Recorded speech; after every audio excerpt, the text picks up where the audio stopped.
I now call upon Julie Pace of AP to ask her question. Thank you, Mr. President and Mr. Prime Minister. Mr. President, I wanted to ask you about the situations in both Yemen and in Ukraine.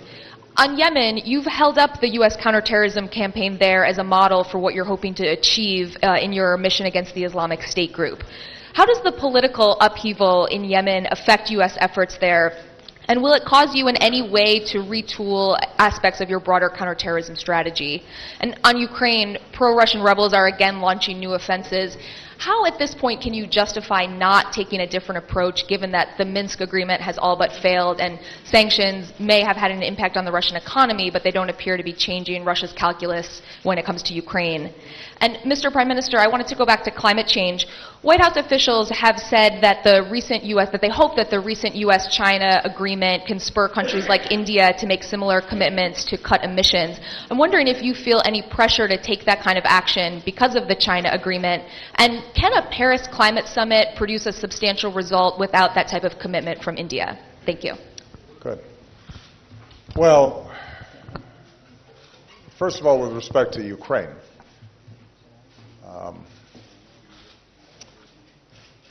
what I've said consistently is that we have no interest in seeing Russia weakened or its economy in shambles. We have a profound interest, as I believe every country does, in promoting a core principle, which is large countries don't bully smaller countries. They don't encroach on their territorial integrity. They don't encroach on their sovereignty, and that's what's at stake in Ukraine. And what we have done is to consistently isolate Russia on this issue and to raise the costs that Russia confronts. Now, when you say that we should take a different approach, Julie, I don't know exactly what you're referring to. I've been very clear that it would not be effective for us to engage in a military conflict with Russia on this issue. But what we can do is to continue to support Ukraine's ability to control its own territory. And that involves a combination of the economic pressure that's been brought to bear in sanctions, the diplomatic isolation that has been brought to bear against Russia, and as important as anything, making sure that we're continuing to provide the support that Ukraine needs to sustain its economy during this transition period, and to help its military with basic supplies and equipment, as well as the continuing training and exercises that have been taking place between NATO and Ukraine for quite some time.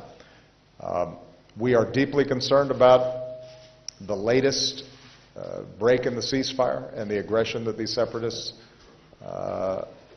with Russian backing, Russian equipment, Russian financing, Russian training, and Russian troops, are conducting. And we will continue to take the approach that we've taken in the past, which is to ratchet up the pressure on Russia. And I will look at all additional options that are available to us short of military confrontation in trying to address this issue. And we'll be in close consultation with our international partners, and particularly European partners, to assure that they stay in lockstep with us on this issue. What we've been very successful at is maintaining unity across the Atlantic on this issue. And that's going to be a continuing priority of mine. But ultimately, what I've said before remains true. If Mr. Putin and if Russia are hell-bent on engaging in military conflicts, their military is more powerful than Ukraine's. And the question is going to be whether they continue to pursue a path that not only is bad for the people of Ukraine, but is bad for the people of Russia. And are we able to continue to raise the costs even as we're creating an off-ramp diplomatically that eventually the Kremlin starts pursuing a more sensible policy in resolving this issue. With regard to Yemen, my top priority has and always will be to make sure that our people on the ground in Yemen are safe. That's something that we have been emphasizing for the last several months and builds on the work that we've been doing over the last several years.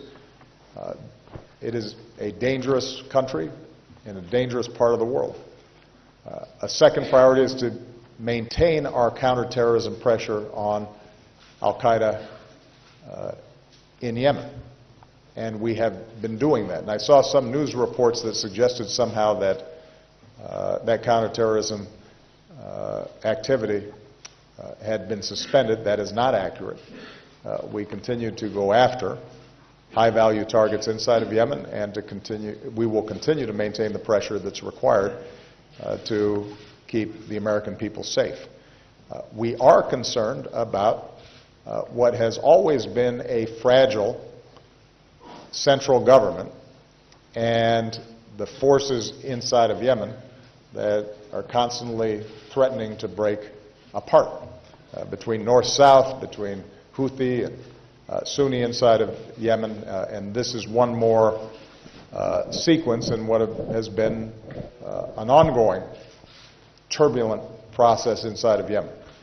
And what we are advising, not just the various factions inside of Yemen, but also working with our partners like the Gulf countries who have impact and influence inside of Yemen, is that at this point what's needed is to respect a constitutional process that can resolve some of these differences peacefully and assure that all the groups inside of Yemen are resorting to political rather than military means to resolve these differences. But I guess the point, Julie, is Yemen has never been a perfect democracy or an island of stability. What I've said is that our efforts to go after terrorist networks inside of Yemen without an occupying U.S. Army, but rather by partnering and intelligence sharing with that local government, is the approach that we're going to need to take. And that continues to be the case. The alternative would be for us to play whack-a-mole every time there is a terrorist actor inside of any given country to deploy U.S. troops. And that's not a sustainable strategy. So we'll continue to try to refine and fine-tune this model, but it is the model that we're going to have to work with because the alternative would be massive U.S. deployments in perpetuity, which would create its own blowback and cause probably more problems than it would potentially solve. And we're going to have to recognize that there are going to be a number of the countries where terrorists have located that are not strong countries. That's the nature of the problem that we confront. Terrorists typically are not going to be locating and maintaining bases and having broad networks inside of countries that have strong central governments, strong militaries, and strong law enforcement. By definition, we're going to be operating in places where oftentimes there's a vacuum or capabilities are somewhat low. And we've got to just continually apply patience, training, resources, and we then have to help, in some cases, broker political agreements as well. So it is a long, arduous process. It is not neat and it is not simple. But it is the best option that we have. And what we have shown is that we can maintain the kind of pressure on these terrorist networks even in these kinds of difficult to operate environments. मैं समझता हूं कि चीन और America का जो जलवायु परिवर्तन के संबंध में समझौता हुआ है, उसका भारत पर कोई प्रेशर है क्या? भारत एक स्वतंत्र देश है उस पर न किसी देश का न किसी व्यक्ति का प्रेशर काम आता है, लेकिन प्रेशर है। प्रेशर इस बात का है कि हम भावी पीढ़ी को कैसी पृथ्वी देना चाहते हैं। क्लाइमेट चेंज इटसेल्फ एक बहुत बड़ा प्रेशर है। ग्लोबल वार्मिंग इटसेल्फ एक बहुत बड़ा प्रेशर है, और जिसके भी दिल में भावी पीढ़ी के लिए चिंता है, आने वाली पीढ़ियों के लिए चिंता है, उनका ये दायित्व बनता है कि वे आज इस क्लाइमेट के संबंध में कॉन्शियस बने, उन रीति नीतियों को अपनाएं ताकि हम भावी पीढ़ी को एक अच्छी जिंदगी दे सके, अच्छा एनवायरनमेंट दे सके। और मैं मानता हूं ये प्रेशर हर देश पे होना चाहिए, हर सरकार पर होना चाहिए, हर व्यक्ति पर होना चाहिए, और उसी प्रेशर को हम समझ पाते हैं और उसी को हम रिस्पॉन्ड कर रहे हैं।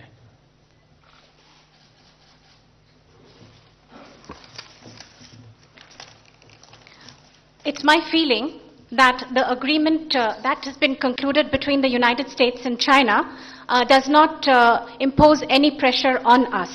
India is an independent country, and there is no pressure on us from any country or any person. But there is pressure. When we think about the future generations and what kind of a world we are going to give them, then there is pressure. Climate change itself is a huge pressure. Global warming is a huge pressure. And all those who think about a better life and a better world for the future generations, those who are concerned about this, then it is their duty and their conscience. They would want to give a better lifestyle to the future generations, a good life and a good environment. There is pressure for all those people. There is pressure on all countries, on all governments, and on all peoples. Thank you. Last question, Ashish Singh, ABP News. Thank you, Akbar sir. Good evening to both Honorable Prime Minister and President Barack Obama. My question is for Prime Minister Narendra Modi, but let me first congratulate both of you for taking the relationship forward, more specifically on nuclear deal issue, जैसा प्रधानमंत्री जी आपने बताया. प्रधानमंत्री जी, आज हमने दिलचस्प तस्वीरें देखी आपकी प्रेसिडेंट ओबामा के साथ, अलग से ठीक उस तरह जिस तरह से वॉशिंगटन में हमने देखा था. मैं उस यात्रा के दौरान आपके वहां पर था. प्रेसिडेंट ओबामा आपके साथ आए थे, आप कुछ देर टहले, एक दूसरे के साथ बातचीत की, बेहतर तरीके से समझा. आज फिर हमने वो तस्वीरें देखी. इससे पहले सुबह आपने राष्ट्रपति को रिसीव किया एयरपोर्ट पर. ये खास मित्रता क्या है आप दोनों की? और आज जब आप दोनों मिले प्रधानमंत्री जी, तो किन बिंदुओं पर बात हुई, कौन सी बातें आप हमारे साथ शेयर कर सकते हैं? Thank you. जहां तक बातों का सवाल है, पर्दे में रहने दें. और हम बार बार इस प्रकार से क्यों मिलते हैं, ये सवाल बड़ा महत्वपूर्ण है. मैं इस क्षेत्र में नया हूं, लेकिन भी इस अल्प समय के अनुभव से मैं कह सकता हूं कि दो देशों के साथ रिश्ते कागज पर कहां फुल स्टॉप है, कहां कॉमा है, उसके आधार पर निर्धारित कम होते हैं. लीडरों के बीच खुलापन कितना है, एक दूसरे को जानने के अवसर कितने हैं, केमिस्ट्री कैसे मैच करती है, वो बहुत ज्यादा निर्भर करता है. और जब कैमरे से दूर अकेले में गप मारते हैं तो हम एक दूसरे को बड़ी निकटता से जान सकते हैं. मेरी और बराक के बीच में वो दोस्ती बन गई है. उस खुलेपन के कारण हम आराम से फोन पे बात कर लेते हैं, हम आराम से गप मार लेते हैं, हंसी मजाक कर लेते हैं. इस केमिस्ट्री ने मुझको और बराक को तो निकट लाया ही है, वॉशिंगटन और दिल्ली को भी निकट लाया है, लेकिन अमेरिका की जनता और हिंदुस्तान की जनता को भी निकट लाया है. और ये पर्सनल केमिस्ट्री है. मैं समझता हूं ये बहुत मैटर करती हैं और ये पनपनी चाहिए, ऐसे ही अवसर पर पनपती है।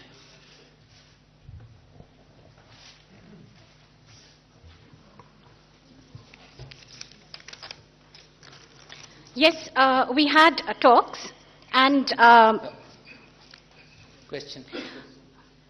the question, okay. Excellencies, both of you held talks, and my question is to Prime Minister Narendra Modi.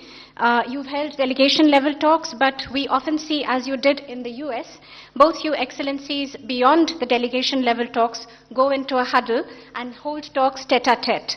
And what exactly do you talk about, and what is this friendship, and which are the issues that you discussed, and which are the issues that you can share with us? Yes, we held very detailed talks, and some of these, and the results and the issues that were discussed, let's keep them behind curtains. Why do we keep going into huddle and hold talks tete-a-tete? Well, I'd just like to say that I'm fairly new in this area. But with this little experience that I have gained over this short period of time, I can say that relations between countries depends less on full stops and commas and more between the relationship between leaders, the openness, how much they know each other, and the chemistry between them. This matters more and is very important. In fact, far from the camera, when we speak, then we become closer to each other. Barack and I have forged a friendship. There is openness when we talk, and we even joke and share a lot together. I think this is the chemistry which has not only brought Washington and Delhi, Barack and I closer, but also the two peoples of the two countries closer. Personal chemistry between leaders is very important, and this can only grow. Thank you. Well, I would just add, the Prime Minister, as I said, caused great excitement in the United States when he visited. And I do think that in addition to a personal friendship that we've been able to build in a fairly brief amount of time, we're also reflecting the warmth and affection between the Indian people and the American people. Part of the reason we're such natural partners is because we share values as former colonies, as the two largest democracies in the world, as entrepreneurial nations, as people who believe in the freedom and dignity and worth of all individuals. And so it's not surprising then that we have a friendship, because hopefully we're reflecting the values of our peoples. What I'm very excited about is given the Prime Minister's energy and ambition for his country and lifting people out of poverty and moving forward and on the reform agenda that he's put forward, that affection can then be translated into very specific actions, and we're seeing that reflected here today. He's right, though, we can't tell you everything that we talked about. Although I will share one thing, and that is we compared how much sleep each of us is getting. And it turns out that Modi is getting even less sleep than me. But, of course, that's because he's still new. After he's been doing this for about 6 years, maybe he'll be able to get an extra hour. All right? Thank you very much, everybody. Thank you. Thank you. Thank you.